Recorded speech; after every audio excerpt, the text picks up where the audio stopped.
Hey, so I recently made a video about almost blacklisted manga authors. If you didn't watch it, in short, in Weekly Shonen Jump, if you have 3 failed series, then you officially get blacklisted and you can't make another manga for Weekly Shonen Jump ever again. And that got me thinking, what are some manga authors that just haven't ever missed? And so, here we are. And without further ado, let's get right into it. So, the first author I want to mention is probably the most impressive manga author in this entire video. It's Usain Matsui. He's the author of 3 hit series, one of which is a mega hit. The 2 big hits are Nuero Supernatural Detective and The Elusive Samurai, and his mega hit is Assassination Classroom. His first work was Nuero Supernatural Detective, which started all the way back in 2005. At the time of recording this video, it is still his longest work with a total of 203 chapters, and his newest work, The Elusive Samurai, is still ongoing and is about to become his longest work, as it has just 4 chapters less than Nuero at the time of recording this video. However, his biggest work, Assassination Classroom,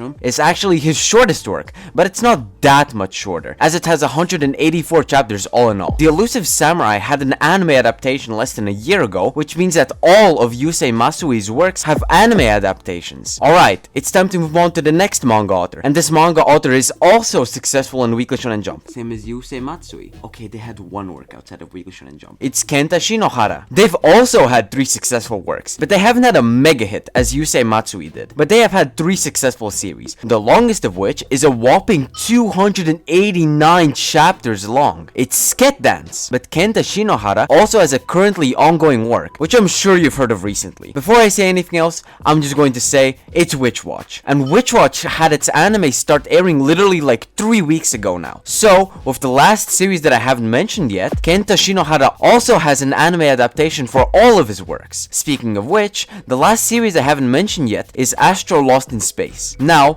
honestly, I was very surprised, because even though I've heard a lot about the series, I hadn't ever heard that it was by the author of Witch Watch and Sket Dance. Also, at first, I thought Astro Lost in Space was an axed series, and I was bummed because I thought I would have to erase everything I wrote about Kenta Shinohara so far. But I checked if that was really the case, and it turns out that it wasn't cancelled. Firstly, Astro Lost in Space has an anime adaptation, and you don't see that very often for axed series, do you now? Okay, forget about Black Torch for a second, okay? Secondly, it actually won, I think, like 3 awards or something, which is another thing you don't see axed manga win, because if your manga is being axed, then there's a reason for it. It's bad. And bad manga usually don't win awards. And lastly, the author himself said that it was planned from the start to be a short serialization. So yeah, I don't know what else to tell you. I suppose let's just move on to the next author. Next, I'll cheat a little bit already. This author does have one axed series, but he has so many wildly popular series that I think it kind of makes up for it. It's Takahiko Ino. Immediately, his only axed series is Chameleon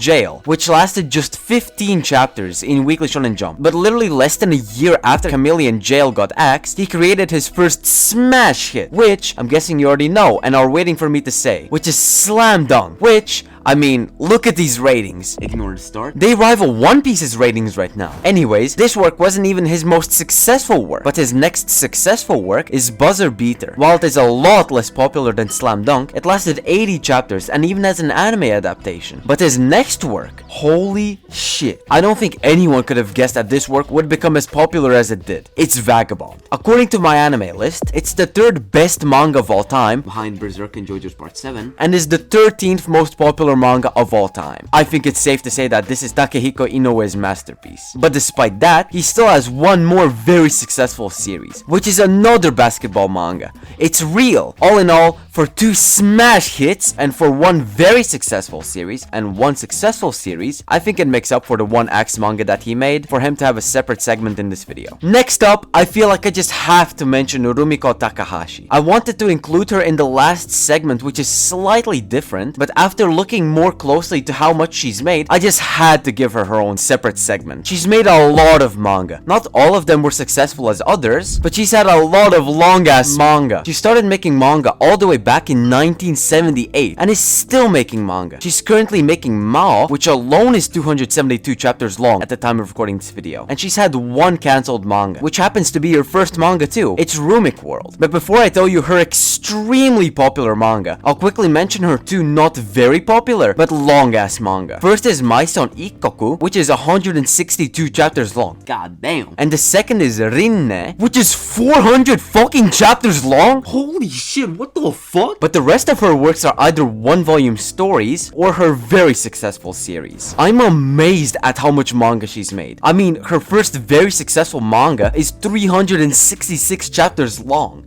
Just wow. Oh yeah, it's Urusei Yatsura. But next is Ranma 1/2. Oh yeah, how the fuck do you pronounce this? Ranma 1/2? Ranma 1/2? Ranma what? How? Which is over 400 chapters long. But that's not even the craziest part. Her longest work, and also her most successful, is 558 chapters long. It's Inuyasha. Where the fuck does she get so much inspiration from manga? Dude, I just counted how many chapters of manga she's made. How in the fuck has she made 2,351 chapters of manga? That's almost more than 400 chapters more than the longest Weekly Shonen Jump work has. In the next segment, I also counted how many chapters of manga that author made, and I thought that was a lot. But now when you compare Nurumiki Takahashi's with his, man, it seems so little now. Anyways, moving on is another author you were probably thinking of when clicking on this video. It's Naoki Urasawa. Originally, I wanted to include him in the next segment, which is a little bit different, but you'll see about that in a little bit. But I was really bothered by the fact that he didn't have his own segment, and so here we are. Naoki Urasawa, similarly to Takahiko Ino, has one cancelled manga, which is Pineapple Army, but he has so many fucking successful manga. I was checking all of his works, and I was just in awe in how many works he has that are multiple hundred chapters long. I mean, not even counting his most popular works. Yawara is 331 chapters long, Mater Kaeton is 144 chapters long, and Happy is 254 chapters long. I'd say he has 5 very successful works. From those 5, 3 are mega hits, and 2 out of 3 of those are just on another level. Firstly, his 2 just very successful series are Billy Bat and Asadora. I know that they are very popular, but as compared to the other 3,